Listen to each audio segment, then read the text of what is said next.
individual which you may paint with a very big brush.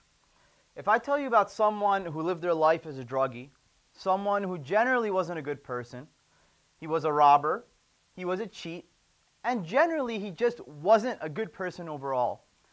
Until he went to jail, until he hit the all-time low of his life, did he realize what he needed to do as an individual to, one, change himself, and then after that, change the community around him. And this is none other than who I'm speaking about is Malcolm X. Malcolm X initially was not the person who we perceive him to be right now.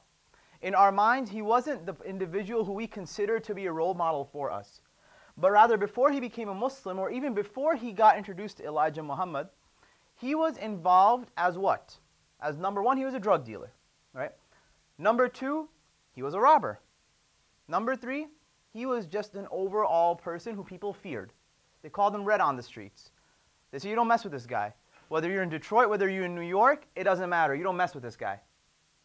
But what happened afterwards? Why am I mentioning the story of Malcolm X to you guys? Right? Why am I mentioning the story of Malcolm X to you guys? Because one, he was an individual in which the world was basically against him. All odds were pointing to the fact to show that he is not going to thrive as a general citizen of the United States of America. He's going to end up incarcerated for the rest of his life, and when he gets out, he's going to end up like another statistic. That's the reality of it. Right? When we see someone of that nature, I'm a psychology student, and I'm taking forensic psychology this semester. And we're going over criminals, how a lot of them, a good amount of them, have been in the prison system so long that when they get out, they don't know anything else besides the prison system. But now, leaving that aside, look at the way Malcolm X came out to be the individual who is revered in our communities today. The one who, every single time we hear him, in the back of our minds, we say, Rahimahullah. Now think about it from this point of view. Every single one of us in our communities, wherever we're working, wherever issues and basically, we're hitting walls, there is the story of Malcolm X's past playing inside of us, in our logistical hurdles. Now, a little bit about where I'm coming from, not as an individual, but more of my work experience. I currently work as an assistant imam and a chaplain, and before that I worked as a youth director at a masjid. And at this masjid, basically, I was really involved. This is, one place where I was basically around my whole life. And the masjid brought me on, but every time something good happened, like a big program or a well-organized counseling program, each time it was a hurdle upon hurdle upon hurdle upon hurdle. Whether it was we can't get money to do the program, whether it was there wasn't support from the leadership, or maybe it was just generally speaking, it was just a logistical nightmare, not enough volunteers. But it got to a certain point where I wasn't sure whether what I was doing was benefiting the community or not, and it brought me back to think, it's like, why am I doing this? Obviously it's to please Allah subhanahu wa ta'ala, to please my creator, but obviously I'm trying to make a difference in my community. And if I really believe in what I'm doing, right, if I really believe in this, then nothing's going to be able to stop me even if the world's against me. I need to persevere like Malcolm X persevered, right? I need to be that individual who I don't care if the world's looking down on me. I don't care if the world is saying that, listen, you're not going to get up from that ground right there. You're stuck there. You're not going to stand up again. I need to be able to overpower those negative feelings, come out of wherever I'm coming from, and be able to push through. Now, fast forward a couple of months. We were trying to do a seminar for the community, which was a one-day seminar, because of leadership issues, because people just not wanting to let the thing go through, whether it's red tape, whether it's bureaucracy, whatever you want to call it, we only got 2 weeks to advertise. Now, generally speaking, when it comes to management, when it comes to organizing events and conferences, depending on a class where you're trying to organize for a day, it's a good 4 to 6 weeks of advertising. So number one, we're short on advertising. A lot of you guys here are working within the Oak Tree Institute. You know what I'm talking about. Now, 2 weeks of advertising. Flyers have barely been been passed out. Maybe we had 1 or 2 announcements, and you had a Facebook event. For a class which lasted 8 hours, we had, mashallah, between 50 to 100 people show up. And that's where I had a realization. I said that if you really believe in what you're doing, then your willpower is going to power everything that's going to come in front of you, basically. And it came to also realize that the leadership that we constantly complain about, right? For us, we always say, well, the president or the vice president or the board of trustees, oh, they're not letting it happen. You know, a lot of times that's just an excuse for us not wanting to do something because we don't believe in that, initiative that we're taking part in. Now, to bring it home, many of us go through these same hurdles in whatever you're doing. Whether you're involved with Justice by the Pen, whether you're involved with Oak Tree, whether you're involved with Al-Maghrib or Mass, whatever it is, logistical issues will constantly come up, right? When you have management, you put forth 100, other person puts forth 100, you got 50-50. But how do you get through it? Well, let's talk about the first thing that comes up. You want to do something in your community, but for some reason you're lacking resources. Well, maybe you're lacking money. Maybe you're lacking speakers.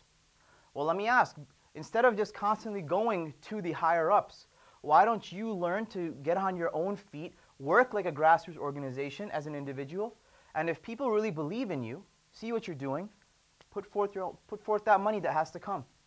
You want to put forth something?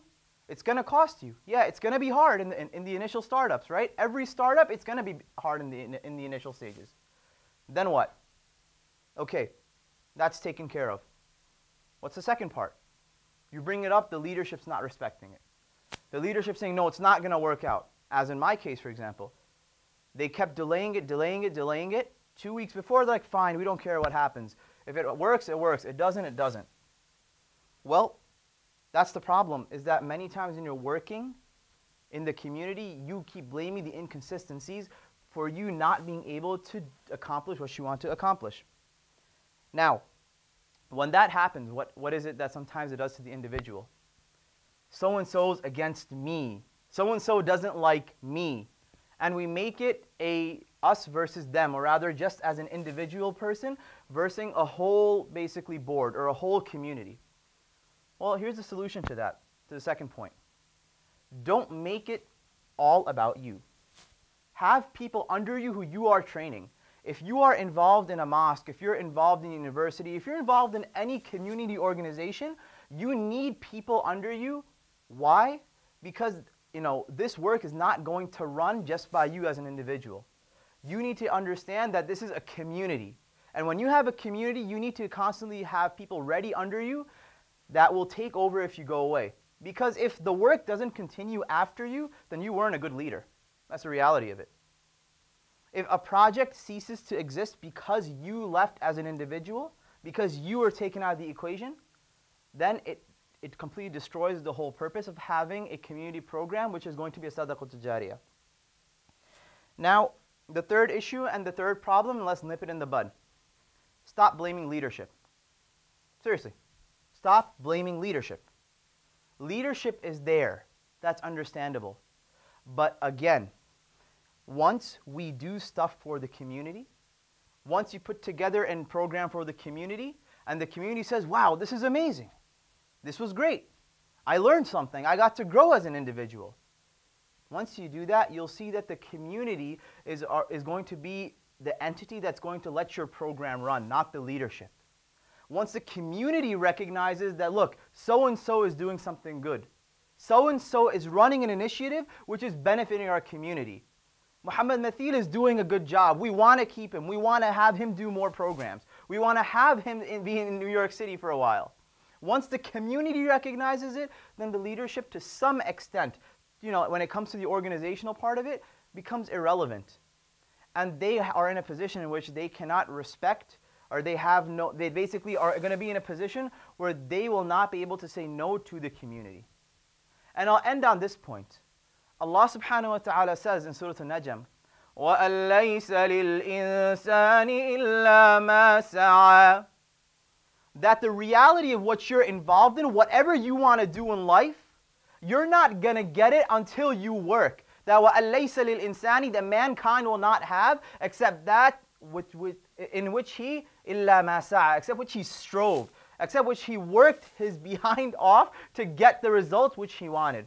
So in the reality, when it comes to the end, is if your idea or your project is something you really believe in, you better push with your blood, your sweat, and every muscle in your body to make it work. أقول قولي هذا وأستغفر الله لي ولكم ولسائر المسلمين. السلام عليكم ورحمة الله.